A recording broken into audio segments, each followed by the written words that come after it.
नमस्कार, मैं हूं धर्मेंद्र। आप देख रहे हैं ऑनलाइन न्यूज इंडिया। आखिरकार वो घड़ी आ गई जिसका सबको इंतजार था कि 4 राज्य और 1 केंद्र शासित प्रदेश जिसमें वोटिंग आज पूरी तरह से संपन्न हो गई है। पश्चिम बंगाल में आखिरी चरण की वोटिंग भी आज संपन्न हो गई है। अब ऐसे में इन 5 राज्यों में किसकी सरकार बनने वाली है, किसका पलड़ा भारी रहेगा, कौन रेस में आगे है, कौन पीछे है, किसके क्या मुद्दे रहे, इस बात का सबको इंतजार था। एक एक करके बारी बारी आपको 4 राज्य और 1 केंद्र शासित प्रदेश सबका हाल बताएंगे और एग्जिट पोल के आंकड़े क्या कह रहे हैं, हमारी ग्राउंड रिपोर्ट क्या कह रही है, अलग अलग राज्यों के पत्रकार क्या कह रहे हैं, वहां की ग्राउंड रिपोर्ट क्या कह रही है, वो आपको बताएंगे, सिलसिलेवार तरीके से बताएंगे। इसलिए अगले 10 से 15 मिनट तक पूरी इत्मीनान के साथ, शांति से, तसल्ली से आप सुनिए। एकदम सटीक आंकड़े आप स्क्रीनशॉट लेकर के रखिए और 2 मई को जब बात करेंगे तो इन्हीं स्क्रीनशॉट के साथ में आपसे बात करेंगे कि हमने क्या दिखाया था एग्जिट पोल में, ओपिनियन पोल में इससे पहले हमने आपको क्या दिखाया था और किस तरह से वो सच साबित हो रहा है। 2 मई को जब हम बात करेंगे तो यही बातें जो है वो आपके साथ में करेंगे। इसलिए पूरे इत्मीनान के साथ में अगले 10 से 15 मिनट तक आप शांति से बैठ करके देखिए कि क्या होने वाला है, किस राज्य में किसका पलड़ा भारी है। सबसे पहले आपको आसाम में, तमिलनाडु में, केरल में, पुडुचेरी में वहां पर क्या हालात है वो बताएंगे आपको। वहां पर ग्राउंड रिपोर्ट जो अलग अलग पत्रकारों ने वहां पर कवर की है, उनसे हमने बात करके क्या विश्लेषण निकाला है वो आपको बताएंगे। और उसके बाद में पश्चिम बंगाल में हमने खुद से ग्राउंड रिपोर्ट की, हमारे रिपोर्टरों ने वहां पर काम किया, तो पश्चिम बंगाल में क्या कुछ होने वाला है उस पर एक विस्तार से चर्चा करेंगे। इसलिए पश्चिम बंगाल में क्या कुछ होगा, किसकी सरकार बनेगी, कितनी सीटें किसको आ रही है, उसको सबसे बाद में बताएंगे, क्योंकि लंबे तौर पर जो है वहां पर हमने काम किया एक लंबे समय के लिए, इसलिए वहां की चर्चा सबसे ज्यादा करेंगे। लेकिन सबसे पहले आपको जो 4 राज्य है इसमें बच जाते हैं 3 राज्य और 1 केंद्र शासित प्रदेश, यहां पर क्या कुछ होने वाला है आपको वो बता देते हैं और उसके बाद में पश्चिम बंगाल की चर्चा करेंगे। शुरुआत करते हैं असम से। असम में 126 सीटें हैं। 126 सीटें वाले इस असम में जीतने के लिए चाहिए 64 सीटें। 64 सीटें जिसके पास में आएंगी उसकी सरकार बन जाएगी। और यहां पर कांग्रेस और बीजेपी दोनों गठबंधन के साथ में लड़ रही थी। बीजेपी की अभी मौजूदा सरकार है और यहां पर जो स्थिति दिख रही है, 126 सीटों में से 70 सीटें कांग्रेस गठबंधन जीत सकता है और कांग्रेस की गठबंधन वाली यहां पर सरकार बन सकती है असम के अंदर। और एक एक स्क्रीनशॉट आप लेकर के रखिएगा, और 2 मई को जो नतीजे आएंगे पूरी तरह से आपको 2 मई को इसी वीडियो के साथ में आपको बात करेंगे कि हमने उस दिन क्या कहा था और आज क्या हो रहा है। और बीजेपी को यहां पर 56 सीटें आ रही है। 56 सीटें जो है वो बीजेपी को आ सकती है। इसमें 2-4 सीटें, 5 सीटें जो है वो इधर उधर हो सकती हैं, लेकिन 126 में से कांग्रेस के गठबंधन को करीब करीब 70 सीटें जो है वो आ रही हैं और बीजेपी को 56 सीटें। 5 सीट का मार्जिन आप लेकर के रखिए कि 5 सीट जो है वो कम या ज्यादा हो सकती है। इसके बाद में बात करते हैं तमिलनाडु की। तमिलनाडु में 234 सीटें हैं। 234 सीटें वाले इस राज्य में 118 सीट चाहिए जीत के लिए। और यहां पर अभी फिलहाल एआईडीएमके की सरकार है, बीजेपी समर्थित एआईडीएमके की सरकार है। लेकिन अब पूरी तरह से दिख रहा है कि डीएमके जिसमें कांग्रेस पार्टी भी गठबंधन में है, वहां पर 140 सीटें आ रही हैं। बड़ी जीत की तरफ जो है वो डीएमके है। यानी ये दोनों राज्य है जिसमें बीजेपी के हाथ में सत्ता थी, दोनों राज्यों में से बीजेपी की सत्ता जाती हुई नजर आ रही है।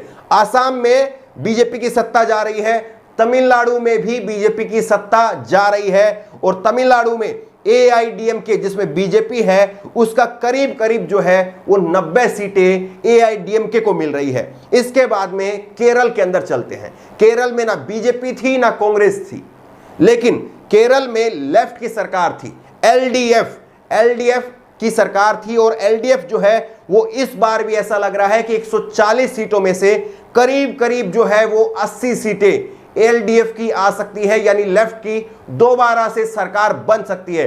राहुल गांधी बड़ा दमखम लगा रहे थे केरल के अंदर, लेकिन राहुल का वो दमखम उतना नजर नहीं आया कि वो जीत कर ले जाए और कांग्रेस की वहां पर सरकार बन जाए।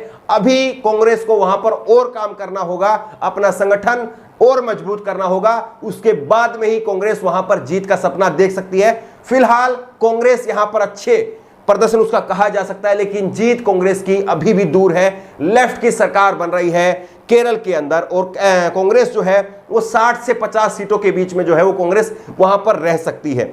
बीजेपी जो है वो अभी भी सुपड़ा साफ रहेगा और पिछली बार भी बीजेपी का केरल के अंदर सुपड़ा साफ था। इसके बाद में आपको पुडुचेरी के अंदर 30 सीटें हैं और 30 में से 16 सीटें चाहिए जीत के लिए, और जीत में यहां पर अब बीजेपी पूरी तरह से जीतती हुई नजर आ रही है। बीजेपी को बहुमत मिल रहा है, बहुत बड़ा बहुमत नहीं है लेकिन बहुमत जरूर मिल रहा है। कांग्रेस को 8 से 9 सीटें जो है वो कांग्रेस की आ सकती है, और जो अदर है वहां पर अदर जो निर्दलीय है या क्षेत्रीय पार्टी है उसकी 5, 6, 6, 7 सीटें जो है वो रह सकती हैं।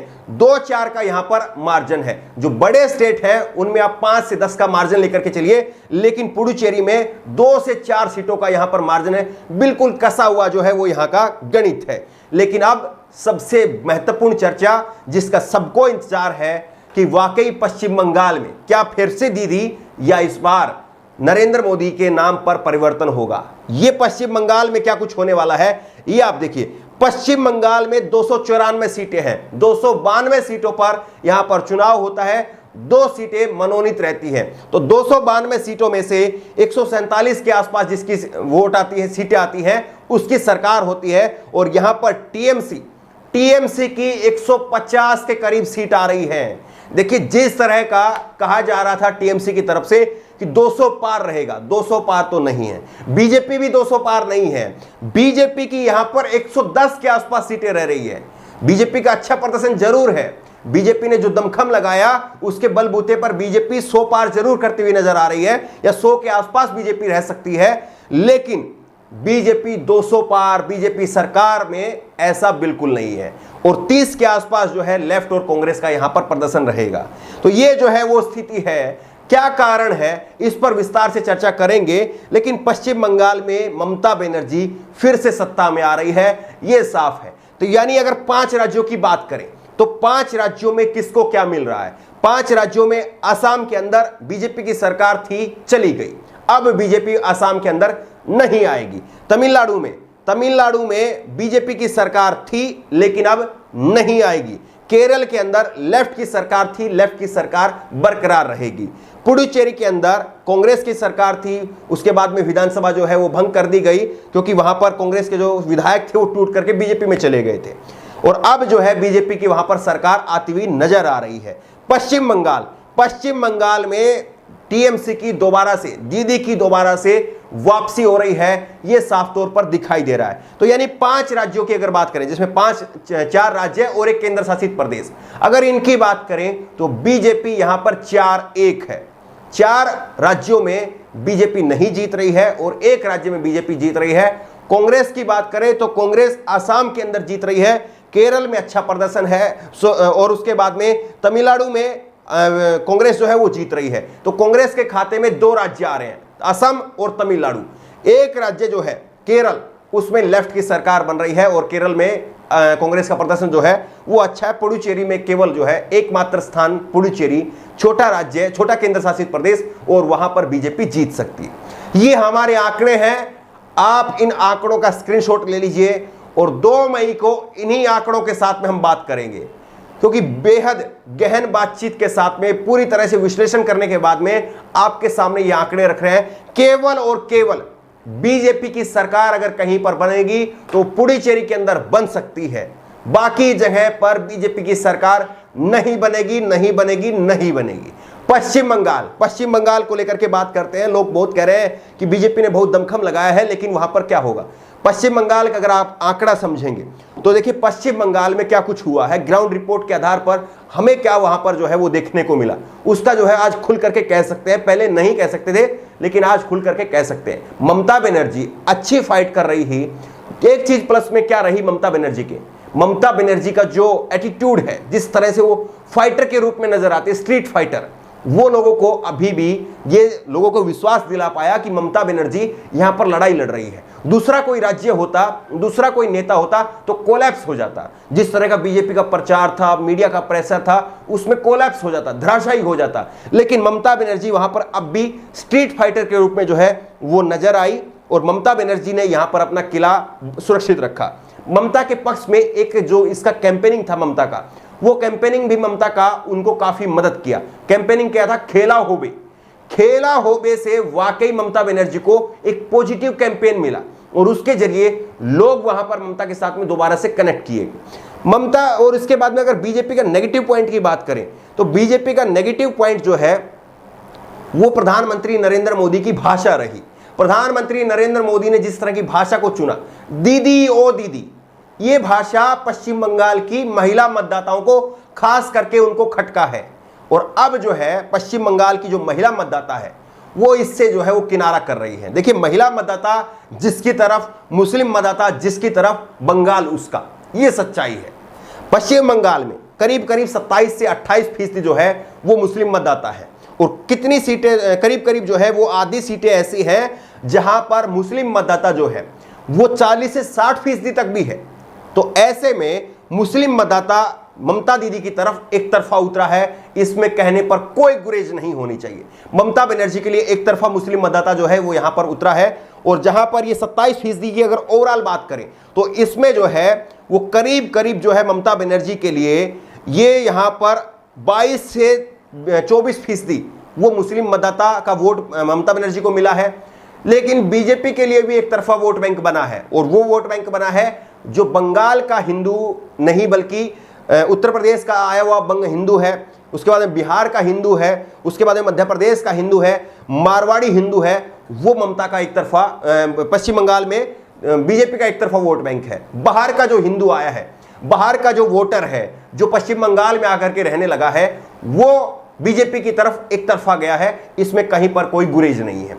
करीब जो है दोनों पार्टियों के बीच में जो है वो 40 से 45% का वोट बैंक है दोनों पार्टियों का। ममता के साथ में 22 से 24% जो है वो वहां का मुस्लिम है और उसके बाद में जो 70% वहां पर हिंदू बच जाता है। 70% हिंदू में से करीब करीब जो है वो 22 से 28% जो है जो बाहर का हिंदू है, जिसमें मैंने बताया पश्चिम उत्तर प्रदेश, मध्य प्रदेश, राजस्थान और उसके बाद में आपका बिहार का, ये जो वोटर है वो बीजेपी की तरफ चला गया है। अब उसके बाद में जो बंगाल का खाटी हिंदू है, जो पुश्तों से बंगाल में रह रहा है हिंदू है, वो ममता की तरफ चला गया है। उसको पसंद नहीं आया बीजेपी का जय श्री राम का नारा, क्योंकि उनको लगा कि दुर्गा पूजा उनकी जो संस्कृति है उसके ऊपर बीजेपी नहीं बात कर रही है। और जिस तरह के बयानबाजी बीजेपी के नेताओं की तरफ से हुई ममता बनर्जी को लेकर के, दुर्गा पूजा को लेकर के, दिलीप घोष ने जो बयान दिया, उन्होंने कहा कि दुर्गा तो जो है वो एक देवी थी लेकिन राम जो है वो एक सम्राट थे। वो इस तरह की बातें जो है वो कही गई। उससे कहीं ना कहीं जो बंगाल का जो हिंदू है, कट्टर बंगाल, जो खाटी बंगाली हिंदू है, वो ममता की तरफ चला गया। तो ऐसे में ममता का जो वोट शेयर है वो 45 से 50% तक हो जाता है और बीजेपी का जो वोट शेयर है वो 38 से 42 पर रुक जाता है। और इसीलिए मैंने कहा था कि दोनों पार्टियों के पास में करीब करीब 40 से 45% के बीच में जो है वो लड़ाई है। तो अब ये साफ तौर पर दिख रहा है कि पश्चिम बंगाल में बीजेपी ने जो अपनी ताकत झोंकी थी उसके बावजूद बीजेपी वहां पर सत्ता में नहीं आ रही है। इस बात को आप लिख करके रख लीजिए। दोबारा से हम दोहराते हैं, आसाम में कांग्रेस की सरकार, तमिलनाडु में कांग्रेस की सरकार, कांग्रेस दोनों जगह पर गठबंधन में है वैसे, केरल में लेफ्ट की सरकार, पुडुचेरी में बीजेपी की सरकार और पश्चिम बंगाल में दीदी की सरकार। पांचों जगह पर क्या कुछ स्थिति होगी ये हमने आपके सामने रख दिया है और इसको आप नोट करके रख लीजिएगा। 2 तारीख को यही होने वाला है। आपकी राय क्या है? आप जिस तरह से लगातार ग्राउंड रिपोर्ट देख रहे थे, लोगों की भावनाएं क्या है वो आप देख रहे थे, आपकी खुद की समझ वो क्या है? अपनी समझ से आप बताइए कि पांचों जगह पर किसकी सरकार आ रही है, कौन सत्ता में आएगा और किसकी विदाई होगी। नीचे कमेंट बॉक्स के जरिए अपनी राय जरूर दीजिएगा और इसके बाद में आपको बताएंगे, अगली वीडियो में आपको बताएंगे कि किस तरह से किस किस चैनल ने कहां पर किस किस की सरकार, किस किस को सत्ता में जो है वो दिखाया है। लेकिन हमारा ग्राउंड रिपोर्ट के आधार पर हमारा विश्लेषण क्या था वो हमने आपके सामने रखा है। आपकी राय क्या है? नीचे कमेंट बॉक्स में अपनी राय जरूर दें और इसी तरह की तमाम खबरों के लिए ऑनलाइन न्यूज़ इंडिया को सब्सक्राइब करें। साथ में जो बेल आइकन है घंटी उसको जरूर दबाएं ताकि जैसे कोई वीडियो अपलोड करें उसकी नोटिफिकेशन आपको तुरंत मिल सके। धन्यवाद। इस खबर को अभी लाइक करें, शेयर करें, अभी चैनल को सब्सक्राइब करें और घंटी जरूर दबाएं।